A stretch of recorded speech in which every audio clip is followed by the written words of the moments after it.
Shalom God Lovers.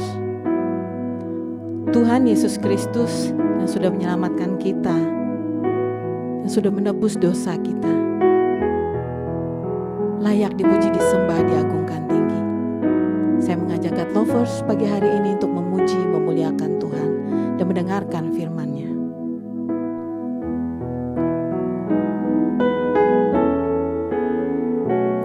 Kau Tuhan yang selamatkanku, terima kasih Yesus. Kau Tuhan yang pulihkanku, terima kasih.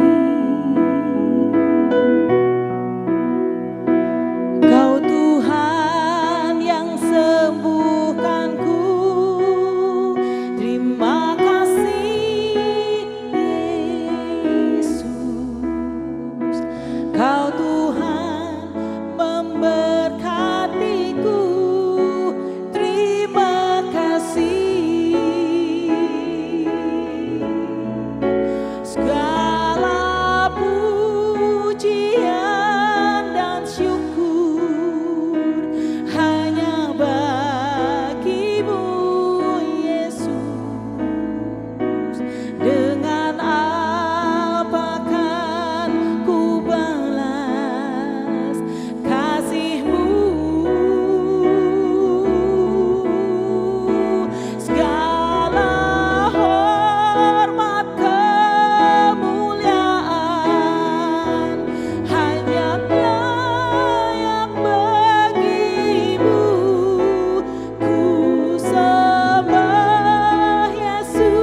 Haleluya, salam salam. Selamat pagi Bapak Ibu Saudara yang dikasihi dan berkati Tuhan. Bagaimana kabarnya di pagi hari setelah kita beristirahat di sepanjang malam ini? Tentunya kita bangun pagi dalam keadaan baik, dengan tubuh yang sehat, dengan jiwa yang kuat, diberkati Tuhan, bukan? Puji Tuhan, sudah selayaknya kita bersyukur kepada Tuhan. Dan pagi hari ini kembali kita akan merenungkan kebenaran firman Tuhan dalam program Words from Heaven. Dan firman Tuhan yang saya sampaikan dengan satu tema, bernasar kepada Tuhan. Bapak Ibu Saudara yang kasih Tuhan, apa itu nasar? Nasar adalah sebuah janji yang kita tujukan kepada Tuhan. Dan kalau kita berjanji kepada Tuhan, kita harus tepati, saudara. Kalau kita berjanji kepada sesama kita, kepada teman kita, kepada orang tua kita, kepada saudara kita, ya pokoknya kepada orang lain, kalau kita nggak tepati, orang lain bisa kecewa, saudara. Ya, Tuhan pun demikian. Kita berjanji kepada Tuhan, Tuhan itu selalu ingat apa yang saudara janjikan. Manusia berjanji seringkali lupa.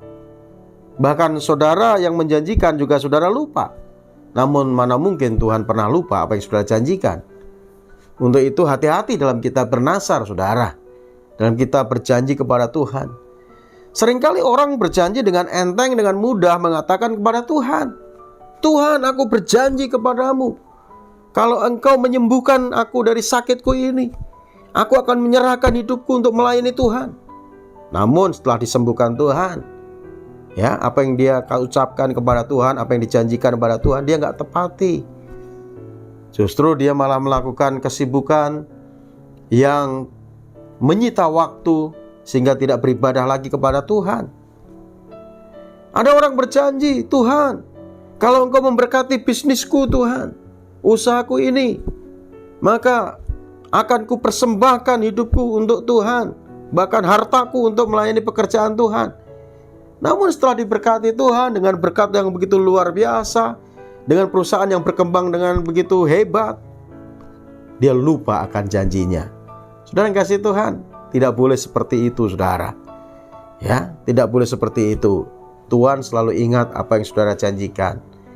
Apa yang dikatakan kitab Pengkhotbah 5 ayat 3-5 tentang nasar ini, saudara? Alkitab katakan begini, kalau engkau bernasar kepada Allah, janganlah menunda-nunda menepatinya, karena ia tidak senang kepada orang-orang bodoh. Tepatilah nasarmu. Lebih baik engkau tidak bernasar daripada bernasar tetapi tidak menepatinya. Janganlah mulutmu membawa engkau ke dalam dosa, dan janganlah berkata di hadapan utusan Allah bahwa engkau khilaf. Apakah perlu Allah menjadi murka atas ucapan-ucapanmu dan merusakkan pekerjaan tanganmu? Bapak Ibu yang kasih Tuhan, bila renungan firman Tuhan ini, ayat firman Tuhan yang saya bacakan ini menjadikan kita sadar, kalau kita pernah bernasar, jangan kita menunda menepati nasar itu, saudaraku. Ya, karena Allah tentunya selalu ingat apa yang saudara janjikan kepadanya, apa yang saudara nasarkan kepadanya. Kalau saat ini Roh Kudus mengingatkanmu tentang nasarmu, jangan tunda untuk engkau menepati nasarmu itu. Tepati, saudara, supaya tidak ada masalah dalam kehidupanmu. Kalau kita melihat, ya, tokoh dalam Alkitab Yunus itu pernah bernasar. Makanya pada saat Yunus ini ditegur Tuhan, dia ada dalam perut ikan, dia sadar akan kesalahannya, dia mengingkari panggilannya sebagai hamba Tuhan. Dia katakan kepada Tuhan di dalam Yunus 2 ayat 9, ya, dia katakan begini, tetapi aku dengan ucapan syukur akan kupersembahkan korban kepadamu, apa yang kunasarkan akan kubayar.